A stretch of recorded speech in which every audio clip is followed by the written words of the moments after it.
Good morning. We're at the kitchen table of God's Country Place, and I'm sitting here with Master Joanna, a teacher of God, and we're alone still, but there will be others joining us here at the kitchen table, perhaps for a session. I was ruminating within my own mind and musing about how and awaken consciousness of my nature, my mind, my awakened mind. Can you hear that on the tape? I'm scraping the tape recorder. And Anna says, don't do that. Don't scrape the recorder if you've got something to say. For about the last half hour here on this early morning, I've been sitting looking for a way to express the impossible. That is, to encapsulate my revelation as to the certainty of God or wholeness into a single talk, into a single catechism of reality. What method that I could use, perhaps within the Christian vernacular, the statement of wholeness reached through the transformation of the split mind, and an attempt to bring it together in a single statement. Here comes another. This is Jolene. This is another teacher of God who just came over from the farm, and she's taking off her coat and coming in. We're going to talk a little bit here. Whether we'll ever use this tape, I don't know, but I'm going to try to state things as simply as I can. The statement involves this: there is no philosophy or religion of the world that has ever been or will ever be anything but a declaration that a human mind, as configured, has the capacity of knowledge. That is to say, it has within it the possibility of coming to a whole self. I look at you and I see, yes, this new consciousness now that has come here has within it, by whatever means, the possibility of recognition of a wholeness, a statement of its whole self. The difficulty is not so much in this declaration, because throughout history, exoterically, are all the admissions of the search of split mind, okay? The declaration, I don't know who I am, I must find this answer, to the reality of the, what? Enlightenment, or the coming to whole. Ultimately and directly, this is the sole purpose of all religions: the folding back of the mind, the return to the mind, the remembering of the mind of its previous associations with wholeness, which was heaven, wasn't it? Any teaching that doesn't direct itself to the transformation of your mind, that is, as you associate yourself, ultimately is going to be meaningless, okay? If we were to go to the Course in Miracles, which is the greatest expose of this teaching that obviously has ever come historically within any framework that you could think of, the Course in Miracles is a directive and encapsulation of all of the statements of what you term mystical Christianity, of the initiation process, of the coming to your Christhood, of the perfection of your mind in association with God, for goodness sake. Those of you who for 10 years have been doing the Course in Miracles, which is a direct intercession of a whole mind, of the identity of Jesus Christ into the chaotic perceptual mind, can, if you just start with that premise, okay, it would be of infinite benefit to you. The premise being what? I will bring this about through the transformation of my mind.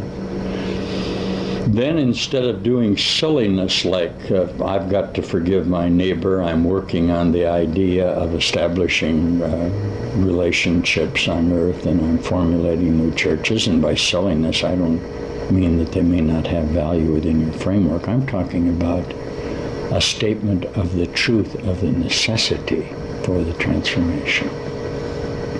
Now, we'll begin with this. There is no question, and as Jesus Christ says in the Course, all I ever teach is forgiveness and love or wholeness in association with my mind, which is a conglomerate of memory about the schism. Okay. Then the fundamental teaching very easily can become the confrontation will be between what I think I am or how I am established and the truth of what I really must be, isn't it? This is really what shall we do it in Christianity? This is the coming up out of Egypt originally, the crossing of the Red Sea, the coming ultimately into Jerusalem, and the reenactment of the entire passion of awakening. The idea that the crucifixion and resurrection of Christ as an historic event has no value because our teachings must be to your transformation, and that at best all historical events are nothing but allegories of the statement of the passion of your awakening. That's a fact, my brothers. This is the teaching of the Course, not more or not less for this. The Course in Miracles, as expressed in perhaps more mystical Christianity, is nothing but the search for the Holy Grail, isn't it? It is nothing but that. The whole idea of the purification of you through service and forgiving is to do nothing but bring your perceptual mind together, okay, to formulate a new reality, which is the Grail. If you would begin to look at the mystical teachings of Christianity in the transformation process and incorporate those into the workings of the Course in Miracles, it would be of great benefit to you. The problem that you have is that always the idea of individual transformation has been expurgated from the established church that maintains that salvation comes through a mutual association of mind rather than the coming through transformation to a whole mind. But all you would have to do is begin to look historically at Christianity, and it would be very obvious to you that the heretics are the statements of Jesus Christ and are persecuted by the establishment, which are the denial of the transformation of Jesus Christ. For goodness sake, is that too? The wages say in the early 13th century, the wages, the slaughter, the burning at the stake of the Cathars, which followed the Gnostic teachings and teachings of brothers of the free spirit, the teachings of any consecrated endeavor to enlightenment of the mind have always been sought out, okay, and vigorously attacked. By what? By perceptual mind. And we'll do it once more. The statement of Jesus that if you can find whole mind, you'll kill it, is the statement of perception in the conflict it is experiencing with its own ideas. What we're saying then is that enlightenment, or the teaching of the Course, is nothing but the bringing together of opposites. This is the whole Socratic teaching of the Course in Miracles. Take your opposites, take your perception, and through the welding or the bringing of them together in your mind, you can see your whole self. Is this a mystical talk? Yeah, Christianity, a statement that you are, like is in the Course, the only living Son of God, or are an emanation from a single whole consciousness, and can come to know that through the relinquishment of your perceptual mind. And the whole teachings of Jesus in the Course, that there is no thought outside of you, so that you can direct your attention to that splitness, to the initiation process of the purgation or the relinquishment of your previous historic frames of reference. This is exactly what the Course in Miracles is. Nothing more and nothing less than this. Okay? Where are these teachings being taught then? Well, they're very fearful teachings. If you present the consciousness with the necessity of relinquishment, the whole beginning process is to give up your worldly things. You're not going to do that. Jesus provides what he terms a middle road that you can begin to practice in the workbook, beginning with the statements, I don't know what anything is. My mind is split. I am really nothing. That through this a meditative technique, if you will, can relinquish himself and fall into his surrender to God, which is nothing but prayer. The mystical identification or union of something that appears to be outside of you. Is the acknowledgement that it's outside of you valuable? Of course. If this isn't heaven, like Jesus says, well, you look around you, where do you think you are? But in your perceptual evaluation of yourself, which has to be hell. Now, my declaration to you that this must be individual is met with a great deal of resistance from you. You would much prefer to believe that you can gather cohesive evidence and present it to your perceptual mind in a manner which you can maturate or be enlightened and to come. Of course you can't. It's impossible. It cannot be done. The coming of the Holy Spirit, or the third eye, or the philosopher's stone, or the Holy Grail, or the reaching Jerusalem, and on and on and on. If you guys out there would begin to look at the frame of reference from which Master Jesus teaches in the Course, you would become very excited. Because directly beneath the surface of all so-called exoteric teachings lie the certainty of the necessity of the initiation. Jesus teaches nothing but this. I declare to you, through the process of my own initiation, that this is the only manner that you will get it. Now you can attack me for that if you wish.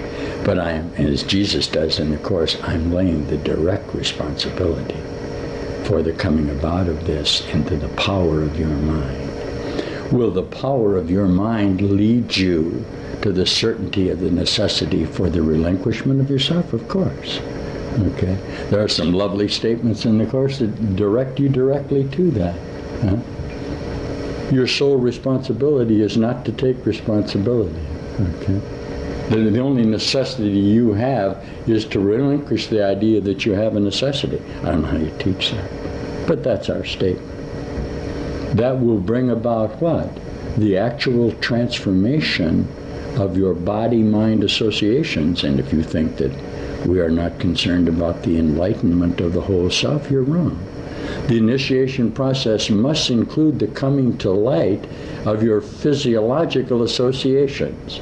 And if you think the Course doesn't teach this, you're wrong. It teaches only that you may become a vehicle of love and communication through this process of enlightenment. All right?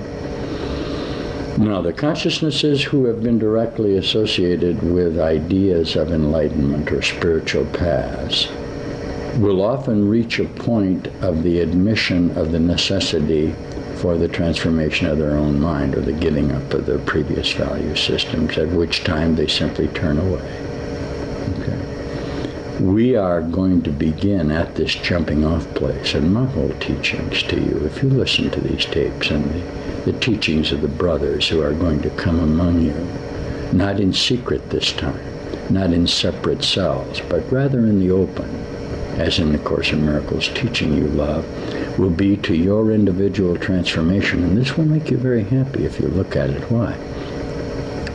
Many of you who have been doing the Course, the ideas of the relinquishment of guilt, the ideas that sin and death are impossible, the ideas that the earth is not real, have encountered a great deal of difficulty simply because you, in your own thinking, have brought together some lucid thoughts that are immediately contradicted by everything we want to encourage you that our whole teaching is to bring about this transformation and, in fact, to include all of the phenomena of the change of your mind. It's important that you begin to look at the teachings of Jesus that will make statements as in, say, the text of chapter 22, where he says, your eyes were never designed to see. Okay? Your eyes were designed, and your body are designed explicitly to be perceptual, not to see, and it's the Holy Spirit, or the bringing together of this male and female aspect of you. Is that mystical?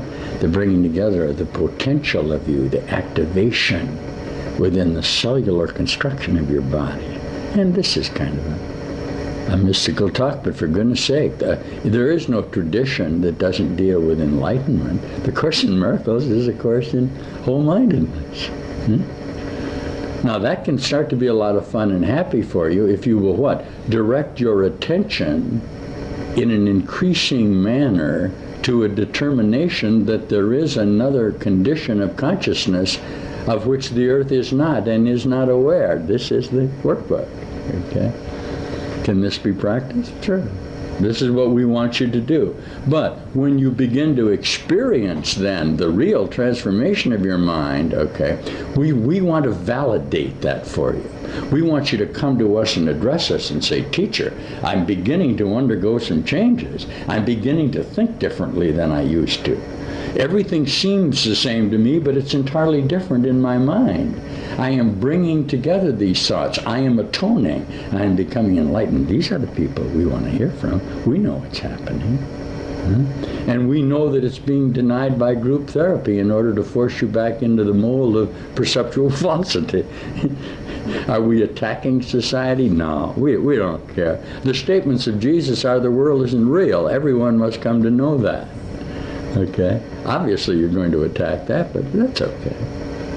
Finally, you're going to feel the frustration of your attempts to make the earth real and your ludicrous attempts to associate this intense love and passion that you have with sickness and death.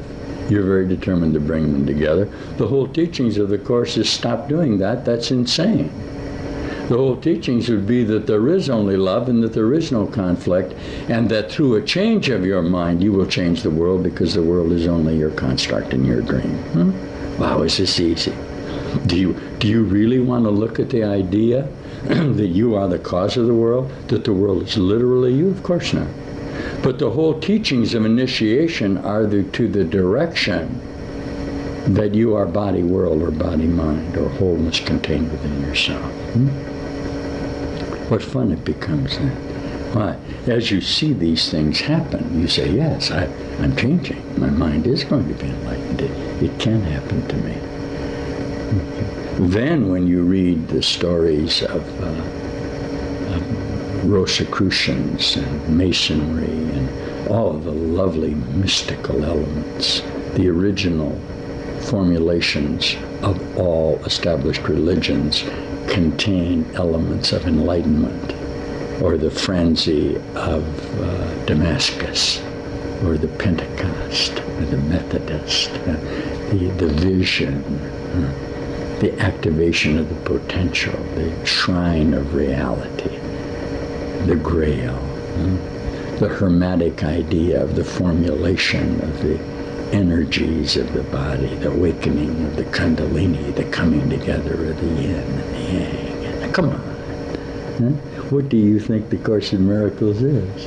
Do I dare let this tape? What are the kind of, don't tell me that Jesus is teaching bodily transformation. What do you think the resurrection is if it's not enlightenment? There's some sentences in the Course that have to be assiduously avoided. Sentences like, you can depart now in the blaze of light if you wish. This isn't real, dummy, and all the other things that go with it. I suppose in that sense this is an advanced talk, but the opening statement of the Course in Miracles is anything is fearful is not real, and this is a fearful place, therefore it's not real. If you would somehow start with that premise, you could search within your own perceptual dream of falsity, okay, back to the moment of fear, the moment that you refuse to go into, which is what the initiation process is, at which time you cross the veil, You bring together the opposites. You become singular perception, whole perception, true perception through the awakening of the ajna, your third eye, the initiation. You become a perfect, a new mind. Does that become common in the statement of relationship history? No, sure. I'm a definition of it. I'm a perfect definition of it in whole-mindedness. I teach nothing but give up and love. Obviously, I'll be judged falsely, and I'll be accused of perceptual evaluation, of motivation. Our whole teaching is that all motivation is false because it's contained within perceptual mind. Will you be attacked if you teach relinquishment? Hey, brother. Why? Relinquishment is love. Relinquishment is giving, which is close as you can get to creating here, is the giving of yourself. But if mind is split, mind cannot become whole, okay, except by the extension of itself or the admission of the necessity for the non-defense of itself in association with the images that it has projected outside of it. That's what the process is, and that's what you're teaching. Will I include all of the happenstances of phenomena that go along with this, the visions and the miracles and perception? Of course. Good. You're free to change your mind this very moment and come to see the value of the teachings of the Course. That, for example, that time is not sequential. That you simply have organized in your perceptual mind associate ideas that have no value, whatever. Now you can become whole and realize that you are indeed the single emanation from whole mind, or as Jesus would say, the only living Son of God. Take a big bite of that and you'll start to feel real good about it. We may release this tape. There isn't anything I'm going to say. That certainly we're going to have to get into the idea of holding directly. Maybe seminar isn't the word, but the coming together in a temple of worship with the necessity of the transformation, right? The Pentecost, because without that you'll just spin and die. So we'll be back to talk to you about it. Stay with us. We're back for a minute. Perhaps I can put that on the tape. The idea of the transformation, now I'm going to make an admission here. At the very beginning of the Course, Master Jesus says, and I'll reiterate to you, that we are dealing with an impossible situation. All situations, or the idea of space-time, are really impossible. They are statements of the possibility of location, okay? The idea that there really was a rage in heaven, and that there really was a schism, and that somehow something evil came out of something good, and now you have the impossible task of trying to determine within your perception which is good and which is evil. This is not what I have come to tell you. My statement is this: nothing really happened, okay? At the moment of this apparent loss of communication, this disassociation, okay, at the apparent moment of it, the repair of it, the atonement, the one-ment of it was instantaneous.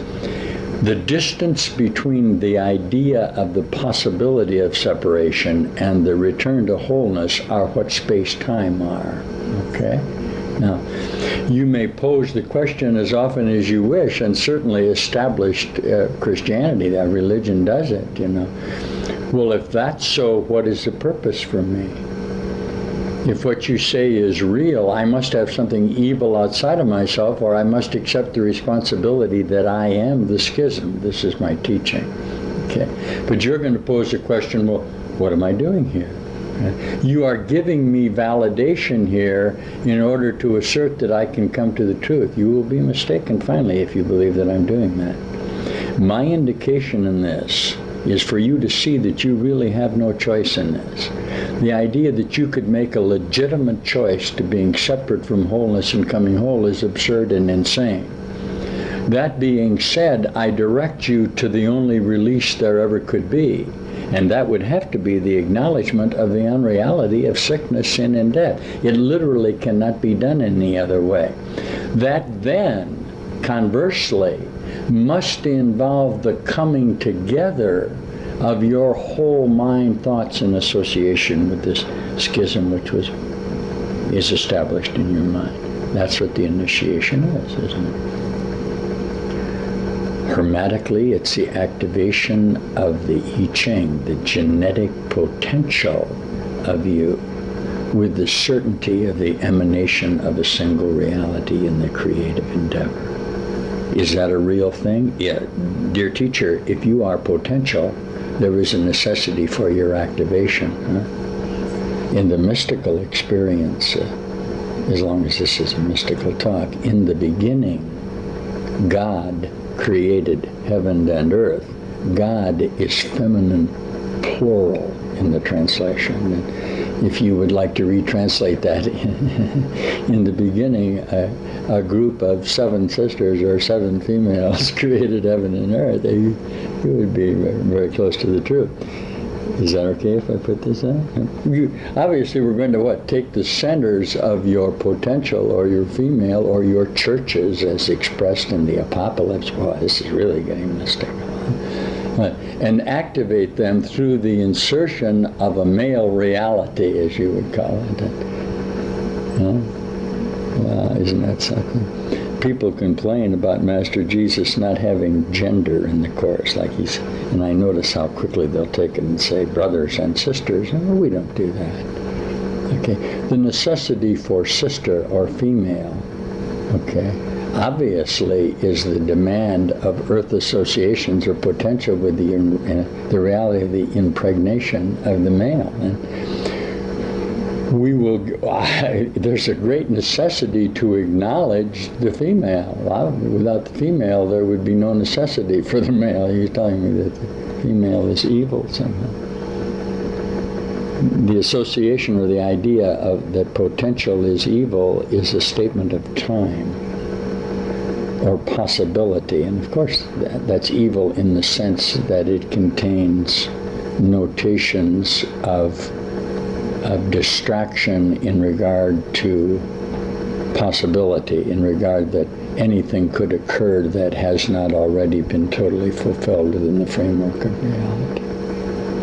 Our teaching, of course, is to come back from the black hole, to return, the going out and the coming back of you, is the maturity of the center of your body configuration, the activation of it. And these are things that as you come more and more into your own enlightened mind, you will use as validations, allegorically or in simile or in metaphor. And finally, in the subtraction of the symbol itself, and the simple statement that everything that you are doing is holy. There's some lovely teachings in the Course where Jesus says nothing is symbolic, form is not real, nothing represents anything. Whole-mindedness would see immediately then that what we're doing at this moment is all that there is, that we are in a divine meditation or notation of the parable of our passion to reality. That's fun to do. Isn't that something? Now, those of you who are alone and listening to this or in a group, you can discuss this if you wish, but I assure you that the solace, the peace will come in your own temple. And the peace will come when you go into the closet and do the direct confrontation with the fear that you experience over the message that I'm presenting you with now. It's a very fearful thing to you. Well, the only thing the earth is fear of God. Is that conflict real? That's absurd. What would truth know of falsity? What are you going to bring to God and to truth that he doesn't know? This is really what the Course in Miracles says. Truth is true, and nothing else is true. So why are you concerned? All you need do in this forgiveness teaching, is bring your whole mind together in a non-judgmental relationship with yourself, and the miracle occurs automatically because you have removed the conflict of perceptual observation. This is the Course in Miracles. This is the initiation process. Historically, it can involve a lot more than just listening to a single tape. What else should be included? Well, first of all, and without getting into it, there's a necessity for the purgation of the physical body. Does that involve a variance in the previous assimilations that the body underwent to bring about a more refined excrement, the possibility of celibacy, the dealing with the association of sexuality? Of course, all of those things are contained in there. This day was not designed to necessarily direct to a discipline to this, but rather to assert that as your mind comes more and more to this, the necessity for that purgation or for that purification will become a more and more gentle discipline. You'll find that you begin to disassociate from your previous conceptions in association to what you thought you were. That will include your family, occupation, and all the other things that go with this change in your mind. But Master Jesus would teach it that this can be brought about gently by the continuing relinquishment. We would encourage you not to tarry with this. You have always compromised it up until now, and you think that by examining your previous associations you're going to arrive at where you are in the advancement of your own spiritual acumen. I assure you that you're false. Although I allow for progress, progress has no reality outside of time, and only reality is outside of time. And on we go, and on we go. Okay? We'll be back soon. So, here we are back just for a minute. We've been talking, but I'm going to put a little more on and finish this tape off. I've made statements about that the Course in Miracles is a course in direct contact with God. Okay? And I'm astonished. People say, well, I've been studying the Course for 10 years, or I've just completed a year of Course. And that's fine, and stay with it, guys. But finally, every lesson of the Course contains all of the elements for the complete transformation, because it literally teaches that the initiation must occur now, not in some historic framework.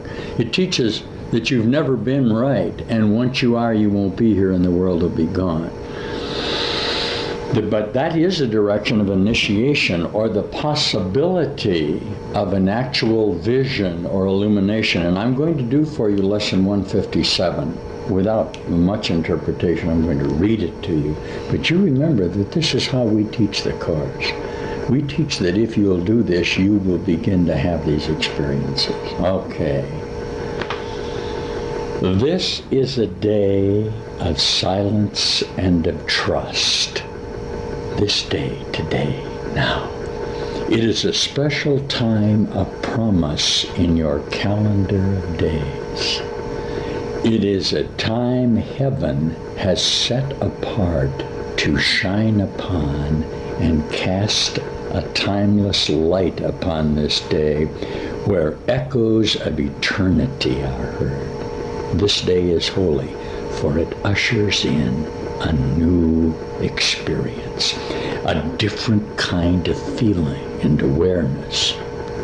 You have spent long days and nights in celebrating death.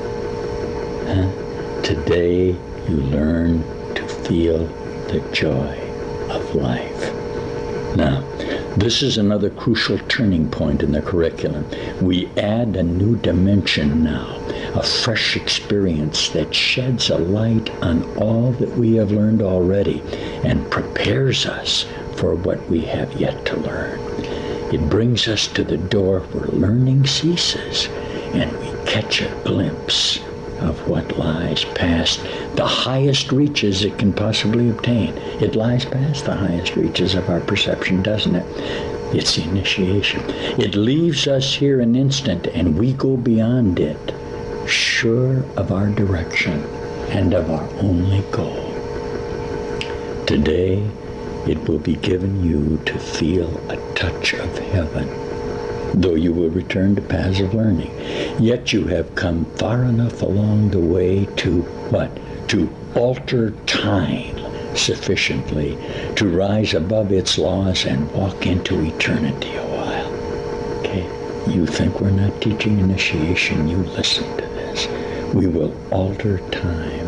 Now, this you will learn to do increasingly as every lesson, faithfully rehearsed, brings you more swiftly to this holy place and leaves you, for a moment, to yourself. Wow.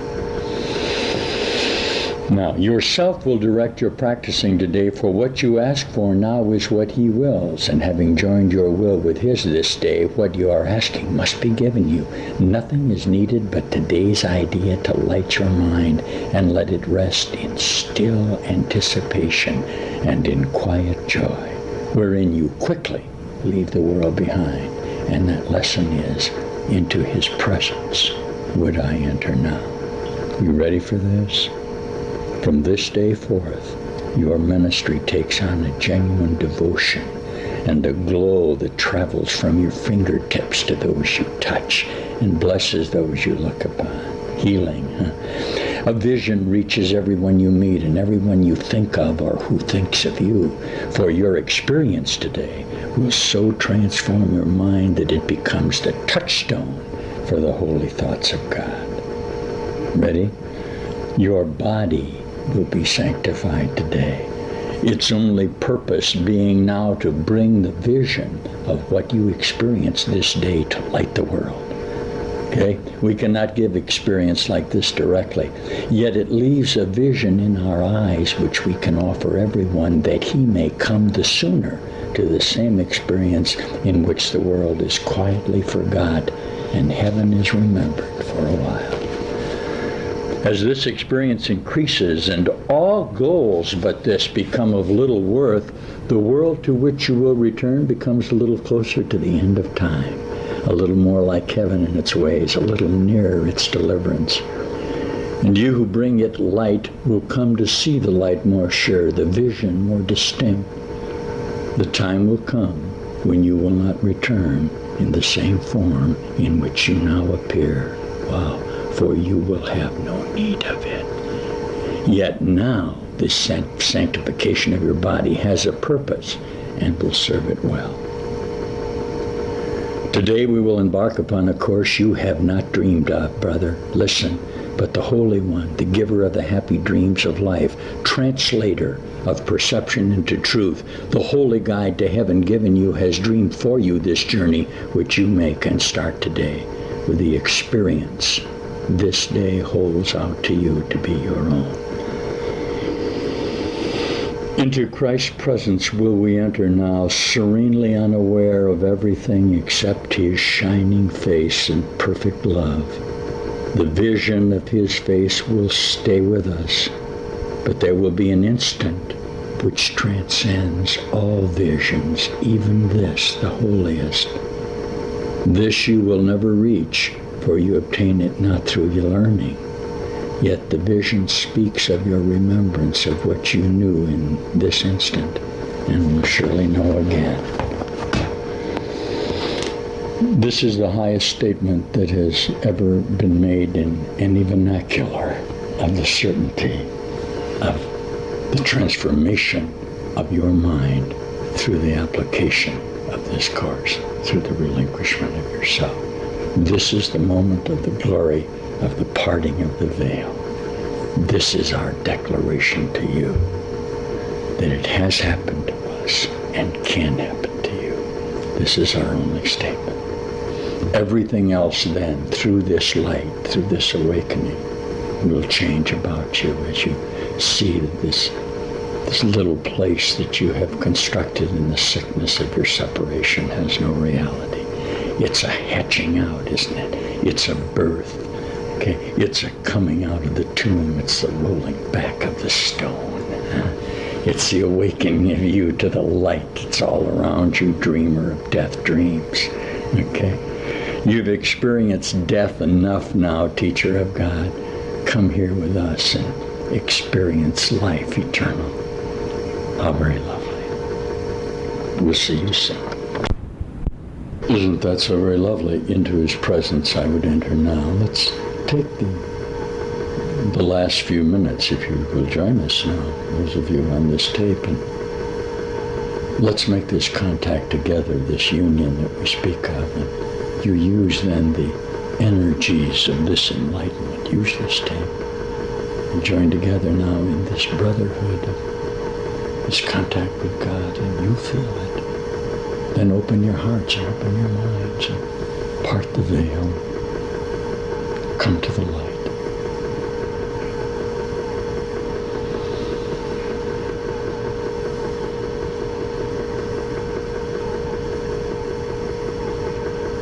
That's it.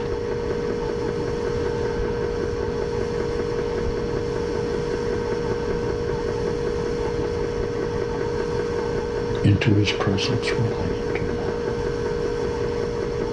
Look.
This is the only purpose that I came for now, was to awaken.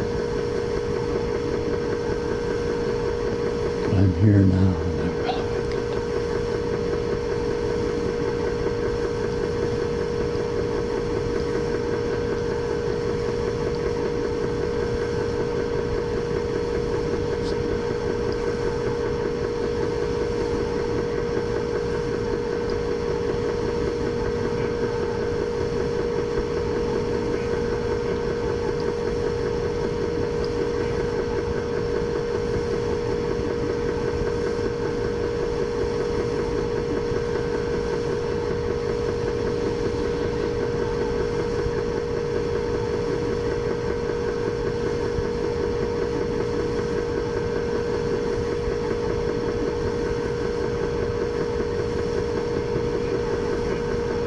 Just abandon.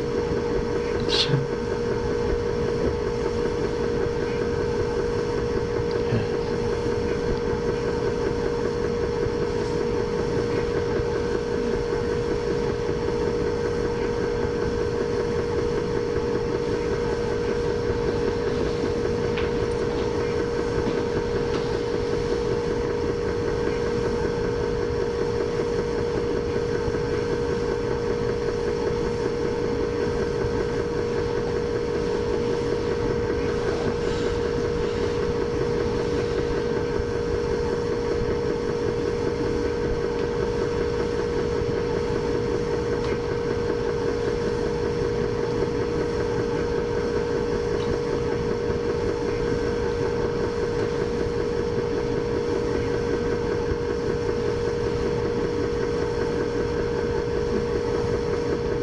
Transfiguration, the face of Christ.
No other purpose, no other desire, nothing now to stop you from this incredible metamorphosis.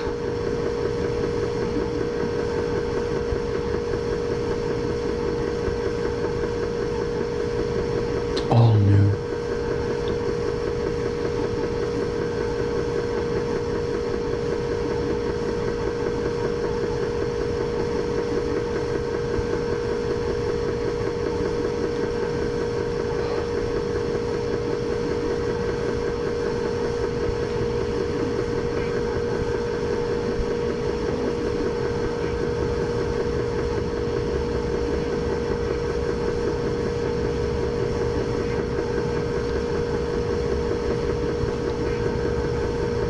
All very beautiful.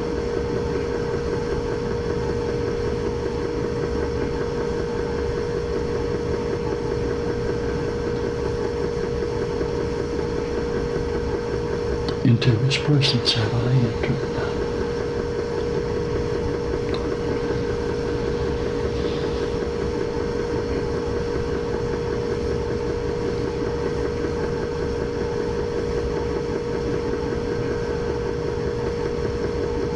Seek ye first the kingdom.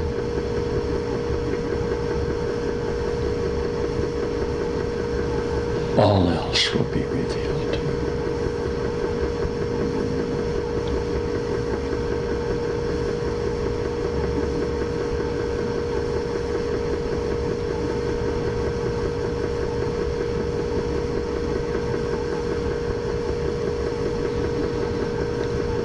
You use this tape now, and you use this meditation to bring about your own enlightenment. You come and be with us, and teach as we teach, and love as we love, and forgive as we forgive.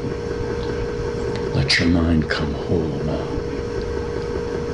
Then all around you will be this death and chaos, but you rise above it, and love will extend from you. This is our declaration. This is the statement of our certainty.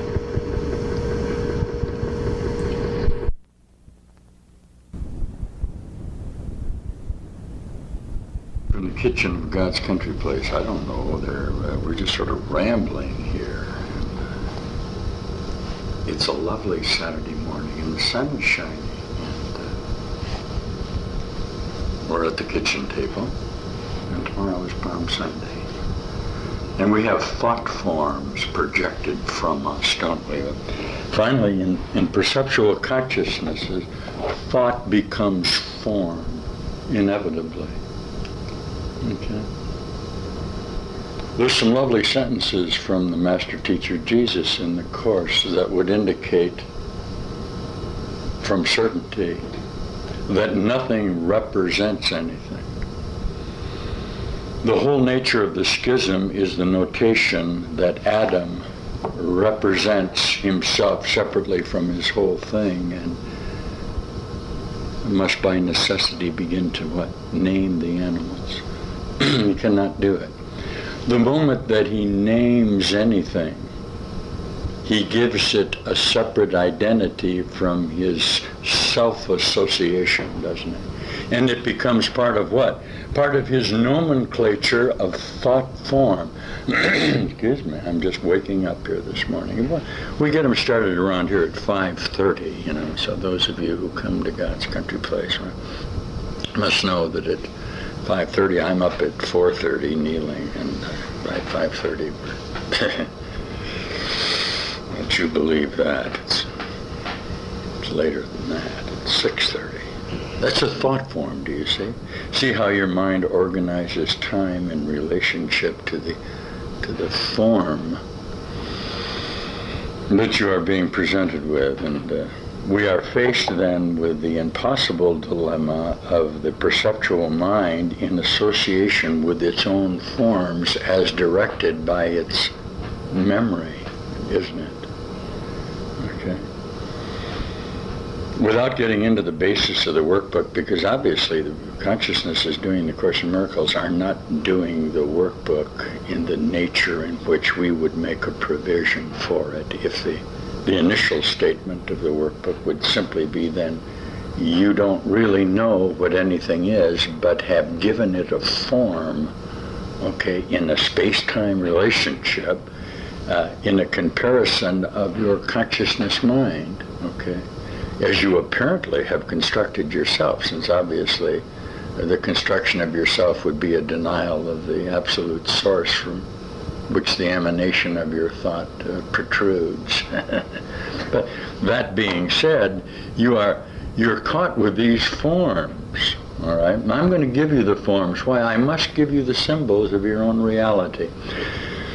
There's a lovely sentence in the Course where Jesus says that Christ is not a body, yet is the Christ always with you. Okay? That means literally that every form that you have associated in your apparent symbiotic self-relationship must contain the bright light of the absolute more than replica of the single wholeness, which is the light of the universe. It cannot be different than that, do you see? Now you say to me, well, Master, is there value in giving correspondence, say, to the relationship of my bodily functions with the apocalypse of the New Testament? Did I say that right? Did I get it right that time? What's the word? Apocalypse, yes. That means the awakening of the churches or the centers of your body and the esoteric definitions of Christianity. And I say, well, certainly. But remember that nothing symbolizes anything. I think there might be a great deal of value in the association of your pineal gland with the Philadelphia Church or with the Ajna Chakra. I don't know. What value do you give to the certainty that finally you are only a conglomerate self-expression? But remember, my declaration to you is that the thyroid gland or the pituitary, okay, is an absolutely true association, not a symbolic representation. Okay, and can you see this? Okay. So then your assignment would be to connect. Your assignment would be to expand your comparative consciousnesses in relationship with yourself. Remember that you have misdefined yourself, but you have defined yourself totally unto yourself, okay?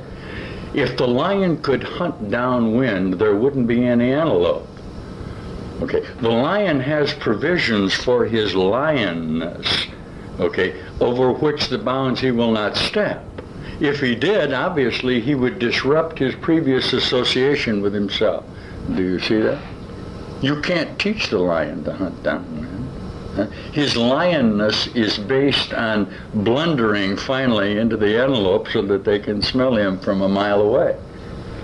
You have a tendency now as man, okay, obviously split-mindedness, form identification, very well can learn to hunt downwind, and did, and depreciated the antelope herd. All right. Now, then man then became responsible for his antelope association, because he knew somewhere within his framework the antelope was him. And this is the nature God evolving, isn't it? This is pantheism, finally, that everything is a God unto itself in its own wholeness association. You know, that's wonderful.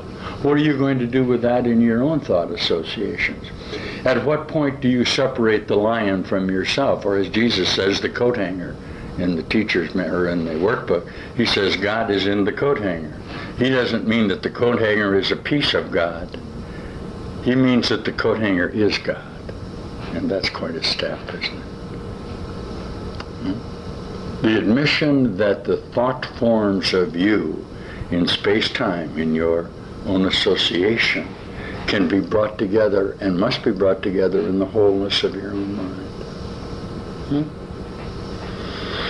So Adam named an animal. Wow. And from then on, he was caught with naming. Because if one thing has a name, everything must have one. Wow.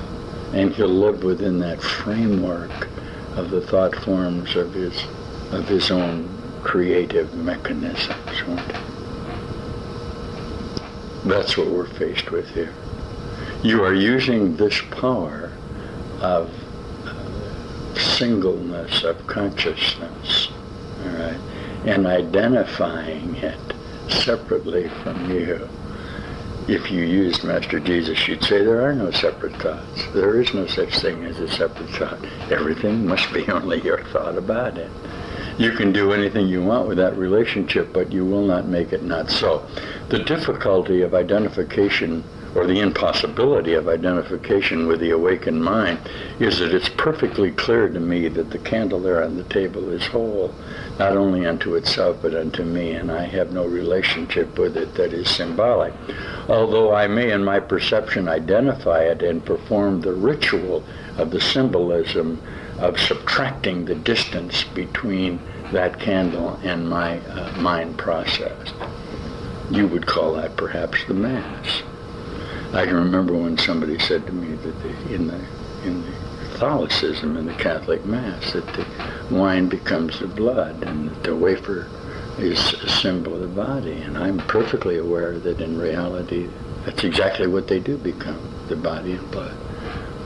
Okay, this is the statement of resurrection, transfiguration. This is the statement of transmutation.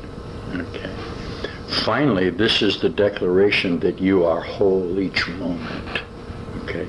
And as these symbols come together, you'll see the incredible allegory of the passion of your reality. Isn't that nice to know that? Is that all right? Do you want to do that, or would you prefer to continue to assemble the annihilation forms, the temporal forms that you see come and go and fade, and your attempts to find a true frame of reference for the symbols that you have constructed is finally impossible. Yeah. Because the mind in self-identification requires the conflict of the separation of disassociation, and this is where your problem lies. We'll be back. We're at God's country place. Hold on. We're laughing. We laugh at my so-called esoteric teaching. I didn't know there was a connection between the chakras of the Eastern tradition and the revelation. Oh, yeah. The declarations of the admonitions of the vision to the pineal gland, which you term the Holy Spirit, are very lovely. If you'd like to read Revelation sometime, you could see. There's a dialogue that goes on with Spirit concerning the churches, which are the centers of the body. And when it gets to the pineal, which is the Philadelphia, which we call the Church of Brotherly Love, isn't it? Philadelphia. He says this, and I'll read this from Revelations for a moment. This is kind of fun. And to the angel of the church in Philadelphia write, these things hath he that is holy, he that is true, he that hath the key of David, he that openeth, and no man shutteth, and shutteth, and no man openeth. I know thy works. Behold, I have set before thee an open door, and no man can shut it. For thou hast a little strength, and hast kept my word, and hast not denied my name. Huh? This is very familiar to you. Behold, I will make them of the synagogue of Satan, which say they are Jews and are not, but do lie. Behold, I will make them to come and worship before thy feet, and to know that I have loved thee. The awakening of the Christ. Because thou hast kept the word of my patience, I also will keep thee from the hour of temptation, which shall come upon all the world to try them that swell upon the earth. Behold, I come quickly. Hold that fast which thou hast, that no man take thy crown. Him that overcometh will I make a pillar in the temple of my God, and he shall go no more out. And I will write upon him the name of my God, and the name of the city of my God, which is New Jerusalem, which cometh down out of heaven from my God. And I will write upon him my new name. He that hath an ear, let him hear what the Spirit saith unto the churches. Isn't that lovely? The expression of the New Jerusalem, of the awakening of your crown chakra, you like to call it. The indications, okay, of your awakening as manifest symbolically in Revelations. It's interesting that when he gets to the pituitary, okay, the final so-called, he's a little cool to it because there's a tendency for the so-called awakened mind to become lukewarm in its associations, and he rebukes it and directs it to be heartfelt, doesn't he? And it's lovely. I don't know what you do with this as far as the teachings go, but I declare to you that all of this will be of immense value to you if you will do a direct association with the transformation of your so-called body-mind to the awakening, to the new covenant, to the directions to New Jerusalem emanating from your Bethlehem. Okay? And these are this is what you would term esoteric Christianity. But if there's one thing that Master Jesus was, and only one thing, it was mystical. Anything else that you add to the simple statement of the transformation of man to become God, or to know that he's God, that is as to the doctrinal dictations, the catechisms of that don't really have any meaning at this point for you, do they? Not if you're going to teach the Course in Miracles, not if you're going to take the scripture of Jesus Christ resurrected, okay, man become God, and make application to your body-mind, which indeed you did, and have risen, and are on the right hand of the Father, aren't you? How lovely. We'll be back. Now, the problem that we have is the direction that this attempted correspondence with the split mind takes is to the observation that all action means nothing, and is simply the distance between the thought forms, and that your continued motivation to direct your thoughts in future frames of reference are what keep you in the time sequential relationships.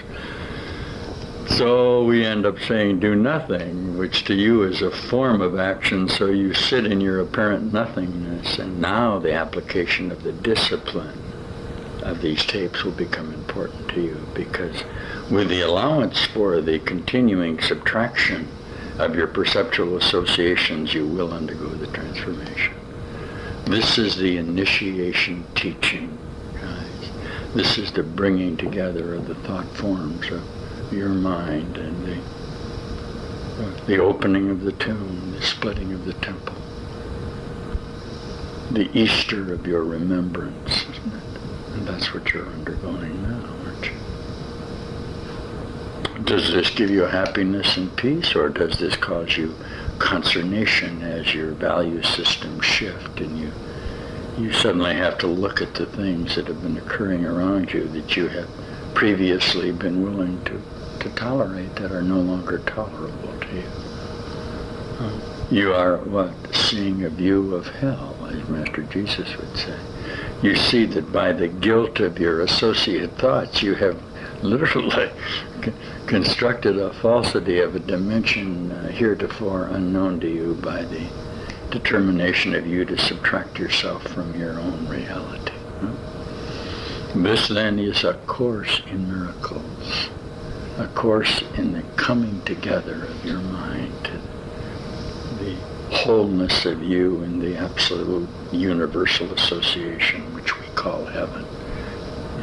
A heaven which you couldn't possibly have left, since disassociation from everything is impossible. The teaching that this is a process, of symbolizing at a new level, can be very valuable to you. That the passion of your union with God is the single occurrence of value here. The only thing that really matters. And in that sense, when Jesus says, and of course this is a required course, that is literally true, because anything that is not in heaven is not real and is no thing. You keep a gap in your visions, don't you? A gap in your dream, in your thought forms, and continue to construct this adversary, this Adam, okay, and attest to his reality, but it's a dream, okay, and whole consciousness knows not of it, yet you use the power of your whole mind to make that false determination. What's occurring to many of you now as this road reaches its final manifestation, its final assertion, is that all of these forms that were in your mind can be and must be brought together in this single assertion, mustn't they? So you don't subtract anything from your mind. And that's a real occurrence in your perception. That's a lighting up of the caverns of darkness that you have constructed. Okay? Literally, the dark knows not of the light. You become light and know not of the dark. This is gone and never was. Okay? It is simply passed away. Jesus says, the time will come and has come when you won't remember this at all. You retain just a momentary remembrance of it now in order to what? Reenact your Christhood, teacher. And that's your assignment. For a moment, we would appreciate it while you can remember this, although you're not required to, that you would aid us in the circle of atonement. And obviously, we are providing you with the mechanisms of teaching, and it must be that you taught, that you somewhere along the line you signed up for this assignment. Otherwise, what? You'll simply spring into heaven and be gone. There's a rather ambiguous, ambivalent statement in the teacher's manual where the young perpetrator declares, your job is to become enlightened, but not to get there, or something to that nature. Obviously, my whole mind isn't here. And the corruption of my capacities to assume the momentary guilt of my own relationships make me the Christ. But I am perfectly aware that I have constructed this in my mind, that when I am gone, all of the apparent separations have no reality. That's what makes me a savior, isn't it? But my direction must be that it is, since mind is singular, that you must be the disassociation as well as the reassociation. So as you construct me then in your own perception, I will become. But I assure you that your separate associations, that is the symbolism of your perceptual mind, have absolutely no meaning to me. All right. I see that you have them, and that qualifies me then to be a savior, but the idea of giving personal individual value to my saviorship is absurd. I had nothing to do with my own awakening. I teach you that you have everything to do with it until you see that you have nothing to do with it. Huh? Well, why would I ever take credit for what I had nothing to do with? Something is unreal can't come to reality, but I can't know that from my unreal status. So I underwent the purgation of the relationship of myself with myself and awoke to my own truth. These statements have been made by ever awakening mind and have always meant the same thing to the unawakening mind, but that does not make them not true. I'm a perfect representation of an awakened mind in my capacity to assimilate thought forms into expressions to communicate to the chaos. And I am teaching you to become and do that as Master Jesus directs you in the Course. And you will do it because you did do it. When you do it in time has no concern to me, because my time is now and will be now whenever you make your own determination. Obviously you're afraid that this might be true, and I direct you that you should be happy and joyous that it is true, shouldn't you? Well, does that require the acceptance of these words now and that have come into your associations of death? Sure. What's wrong with that? Shouldn't we do that then and wake up together in the mandala of the reality of the bright golden arc, as Master Jesus says, as your mind transforms out of this dark period? This is the transformation of your mind, then, that we teach, isn't it? Has this all gone before? Certainly. Is this really all over? Of course. Did we all really gather at the point of debarkation and ascend together to heaven? Of course. So what's wrong with that? Somehow you want to have something to say about it, but the idea of absolute determinism will be of infinite value to you. It'll allow you simply to let go, to relinquish your symbol associations and become whole. That's the direction that we lead you, with the assertion that we are in your future. And we share together this moment of schism now, but it has no reality. So let's step out of time then together and be in eternity. We are at God's country place, which is every place that there is or could be. And each moment you determine in your mind where you will be in this space-time ratio, your own configuration.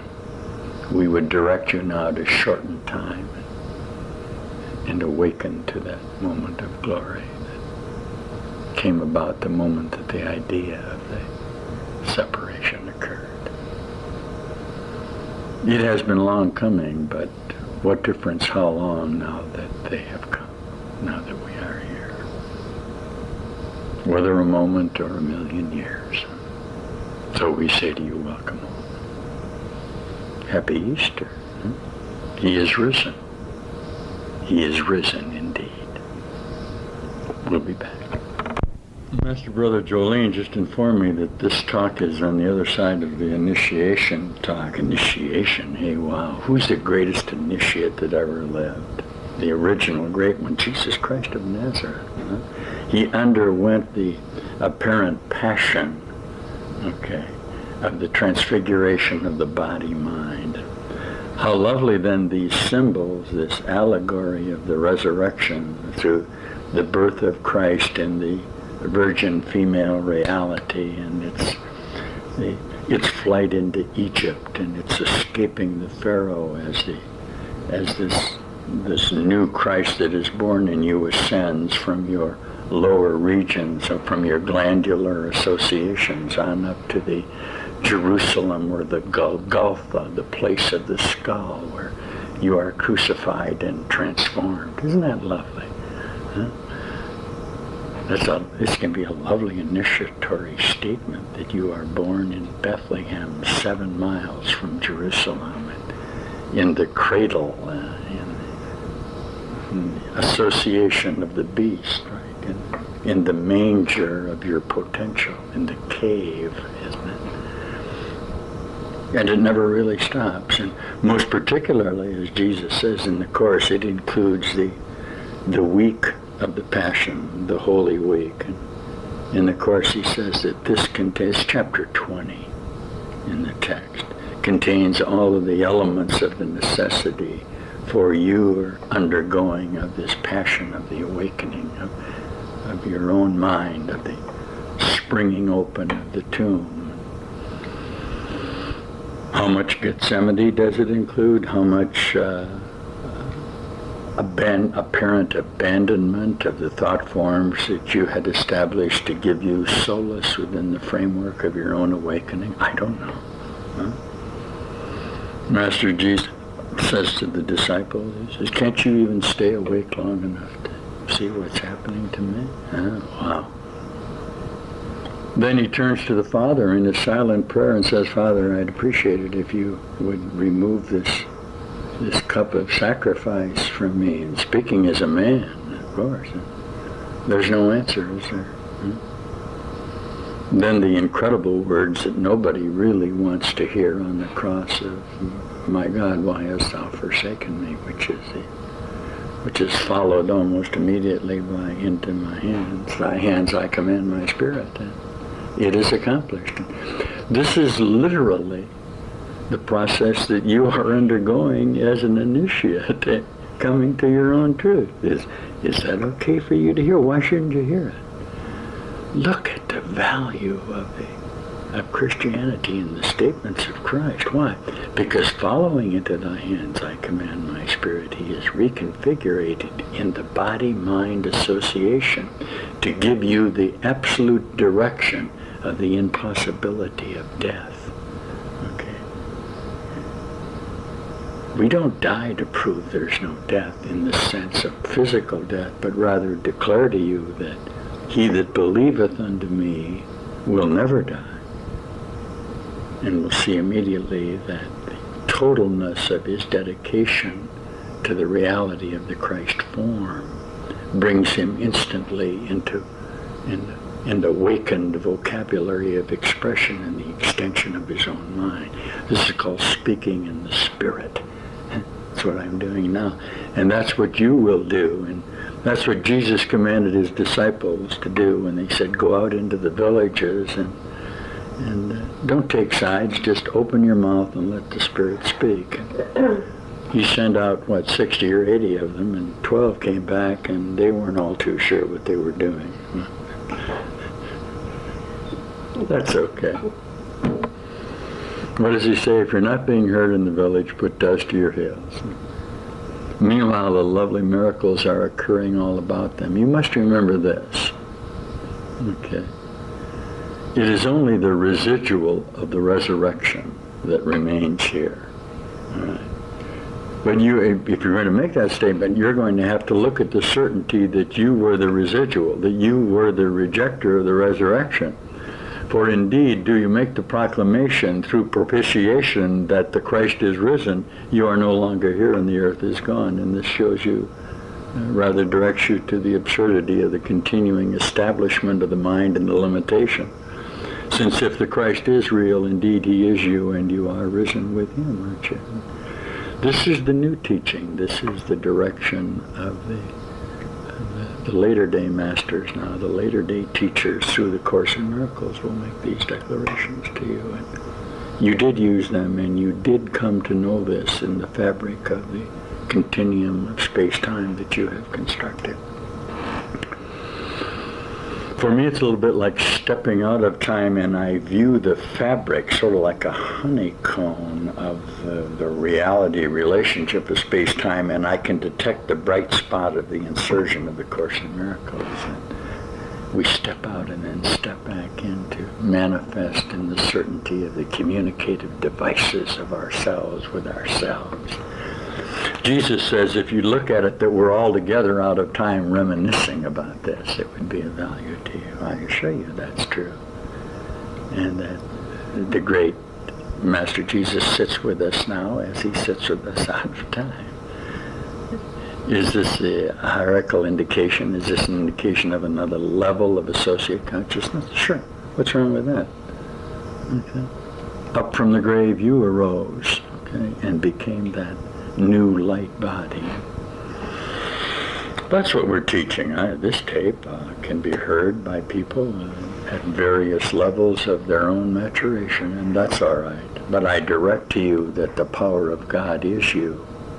It's not more or less than that. And when Jesus says that you are the only living Son of God, that is a statement of your whole mind in association with the creative forces of single reality.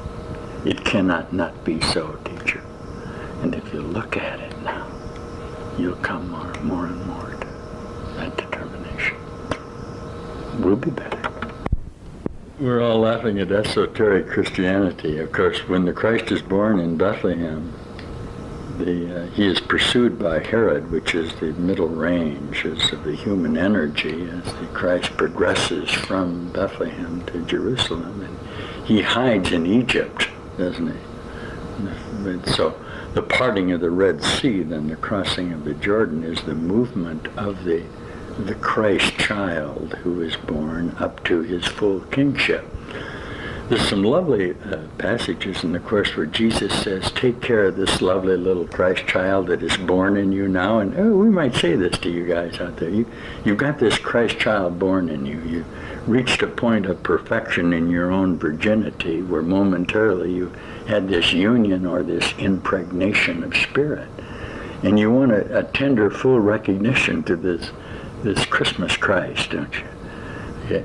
The idea that you would remain in Egypt and teach the first covenant, the covenant of reciprocity or exchange, which was the law given to the ego, to Abraham, okay, first man by true force, that the process of moving from awareness, that is the naming of the animals, to the statement of the new covenant that you are the creator and only love, okay?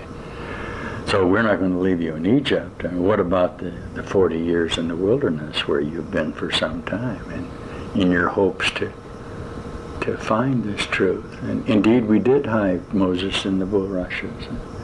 And Moses did begin the leading, but remember he never reached the Holy Land. He never reached New Jerusalem. But you are, and you did, because you rode into the holy city, and that will be celebrated tomorrow on Palm Sunday, rather. Huh? You had a room prepared, an upper room, and you admonished the foretellers of this, those that went before, to look for a man with a water jug, which is the dawning of the age of Aquarius, and you sought out the upper room, the 12 of you. This is the reenactment of the Last Supper, isn't it? Do this in remembrance of me. And the washing of the feet, or the perfection of man in his momentary relationship with the falsity.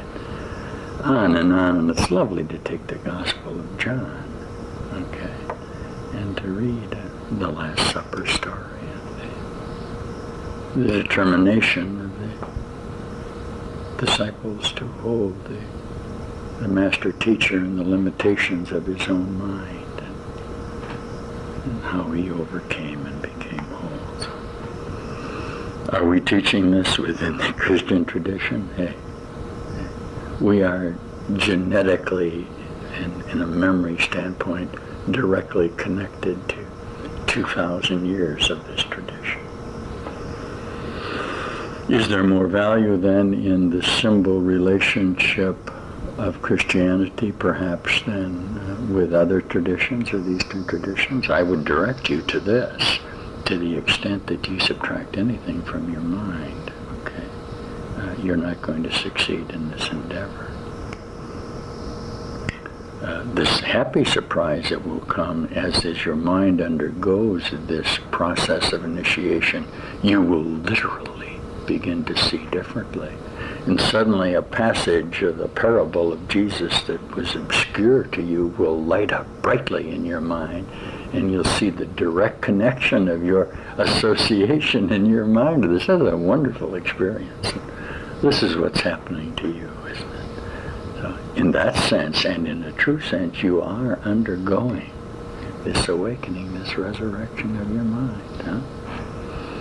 Indeed, the dove did land on your head, and the heavens did open up, and this was the awakening of the as represented in the caduceus, perhaps, the yin and the yang, the intertwining serpents that became the dove. The 12 tribes of Israel that represent the nervous system in your body. Would you like to do it that way? Teacher of God, it matters not how you do it. The necessity is for the realization of the connection of your mind with the wholeness of consciousness of God. That's the exciting part of it. Include it, brother. Does that involve the forgiveness of your previous thoughts? Of course, so what? Why not? What a lovely adventure if you have become, through non-judgment, more inclusive of these thought forms that you have projected from yourself. That's the fun part about it, and that's what many of you are undergoing. We'll see you soon in this continuing wider and wider circle of at-one-ment. We'll be back. Listen to me, it's certainly not my intention in the teaching of the awakening in the Christian vernacular to in any way subtract my certainty of the master teachers of Eastern philosophy, for goodness sake. We'll take some fundamental declarations if you'd like to. Those of you who are not familiar with Shankara, if you'd like to read the Course in Miracles, or certainly Meher Baba, and it goes on and on. We're not going to do it, but if you ask any master teacher of the Eastern direction how to awaken the Kundalini, he will respond, serve. This is exactly the admonition of Master Jesus when you say, how do I accomplish that? Serve, forgive, give away, relinquish. Yeah. There's a certain abstraction in an Eastern teaching of transcendentalism that made allowances for meditation that are not particularly in the exoteric Christian tradition. They are contained, but only in monasteries, aren't they, and in the convents, where mystical Christianity was forced, to find itself through the persecution that emanated from conceptual mind. But you remember this, Eastern philosophers made no attempt. They automatically went to Tibet. They put on the orange robes and banged the gongs in their determination to bring about their own physical awakenings. Master Jesus teaches that you confront, and this is the spread of Western civilization, we're going to say, the Crusades and the Industrial Revolution, all the things that occurred through Master Jesus' insertion of energy with the declaration of the wholeness of earth in association with heaven. And this is obviously this is conflictual, but finally you must come to know that you have been in conflict only with yourself. And this is the statement of what you would call existentialism, what you would term individual subjective reality, which is the certainty of my whole mind as I direct it now to you in your awakening process. Of course we do that. How lovely then to incorporate all of the associations of your mind in this process and see that in fact teachings of a true Zen master would be simply to take your perceptual mind and try to stop it through a cone, for example, from continuing to associate with a limited form of linear time, and to force it into an inclusion of itself for just a moment, to disrupt it from its track of time to obliviation. The greatest Zen master there could be is the Course in Miracles, is a perfect example, the workbook of an attempt to dislodge you from your time associations, isn't it? Isn't this lovely? Of course. So you be whole in your thinking and stop doing all of these linear doctrinal comparisons. They have no meaning if the symbols have no meaning to begin with. Through this relinquishment of the necessity for opinion, judgment, and self-identity, you will discover through this process of transformation the glory of the wholeness of you, not as directed by you, but rather as determined by the absolute certainty of universal consciousness. Let go and let God. We'll be back. To many of you now, the prospects of this individual awakening into you is becoming very exciting and very momentous. And we encourage you now to become even more one-eyed as you direct yourself toward this full endeavor.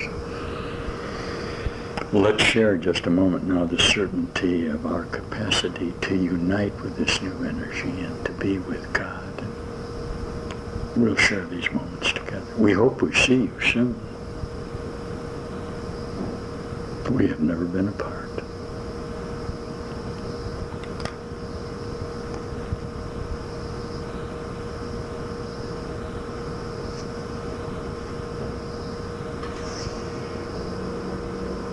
And the stone was rolled back, and he had departed, and the cave was empty.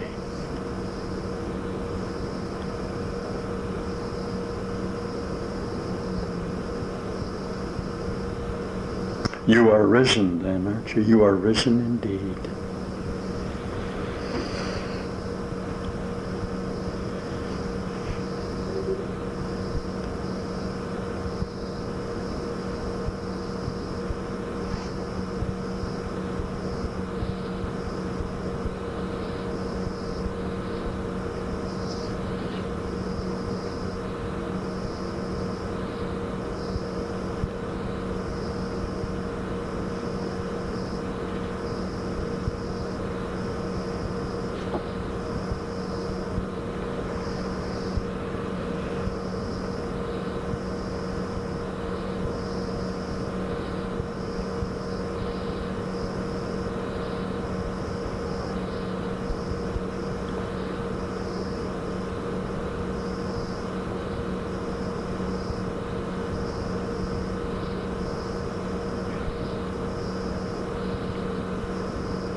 Happy Easter.